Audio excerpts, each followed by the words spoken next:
Bonjour à tous. Aujourd'hui, je vais vous raconter l'histoire extraordinaire d'un homme qui a défié l'impossible. Une histoire vraie qui ressemble à un miracle. Celle de Nicholas Alkemade, un sergent britannique pendant la Seconde Guerre mondiale, qui a survécu à une chute libre de plus de 5000 mètres sans parachute. Nous sommes en mars 1944. Nicholas Alkemade, âgé de 21 ans, est membre de l'équipage d'un bombardier Avro Lancaster, un avion lourdement armé utilisé par la Royal Air Force pour des missions nocturnes. Ce soir-là, son escadron effectue un raid sur l'Allemagne nazie, une opération périlleuse. L'équipage de 7 hommes est tendu mais concentré. Leur mission, larguer des bombes sur la ville de Berlin avant de retourner à leur base en Angleterre. La mission se déroule comme prévu jusqu'à ce que le Lancaster soit attaqué par un chasseur allemand, Messerschmitt. L'avion britannique est touché à plusieurs reprises et très vite, un incendie se déclare à bord. Les flammes se propagent rapidement, rendant la situation critique. Nicholas Alkemade, qui est de mitrailleur arrière, se retrouve isolé dans sa tourelle, pris au piège par les flammes et la fumée. Son parachute, rangé dans la cabine principale, est désormais inaccessible. Il comprend rapidement que ses chances de survie sont inexistantes. Face à l'intensité du feu et à l'imminence de l'explosion de l'avion, Nicholas prend une décision incroyable. Il préfère sauter dans le vide plutôt que de mourir brûlé. À 5500 mètres d'altitude, il se jette dans le vide, sans parachute.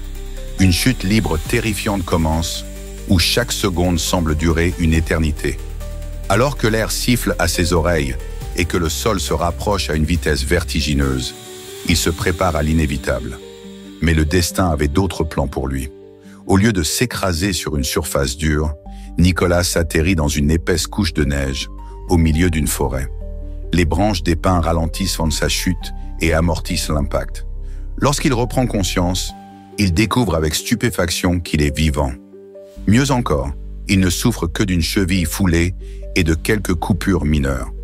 Pendant plusieurs heures, Nicholas reste allongé dans la neige, tentant de comprendre comment il a pu survivre à une chute aussi vertigineuse.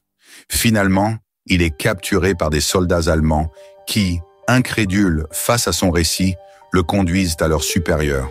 Pour prouver son histoire, Nicholas leur montre les restes de son avion en flammes, encore visibles dans le ciel, et les marques de sa chute. Les Allemands, impressionnés par son incroyable chance, traitent Nicholas avec un respect inhabituel pour un prisonnier de guerre. Il est transféré dans un camp où il restera jusqu'à la fin du conflit, mais son exploit est rapidement connu parmi les autres détenus et même ses geôliers.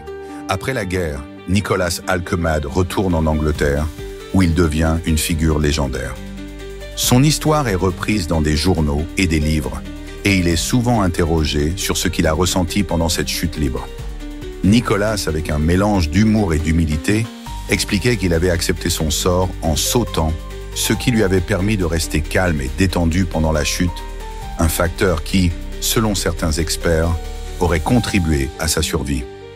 L'histoire de Nicholas Alkemade est l'une des plus incroyables de la Seconde Guerre mondiale, une preuve que même dans les situations les plus désespérées, l'improbable peut se produire. Sa survie n'est pas seulement due à la chance, mais aussi à son courage face à une mort presque certaine. Et voilà pour aujourd'hui. Nous nous retrouverons demain pour une nouvelle aventure étonnante. Cette fois, je vous raconterai l'histoire de Juliane Köpke, la survivante des Andes, un mystère qui a fasciné les enquêteurs pendant des décennies. À bientôt pour une nouvelle page d'Histoire vraie.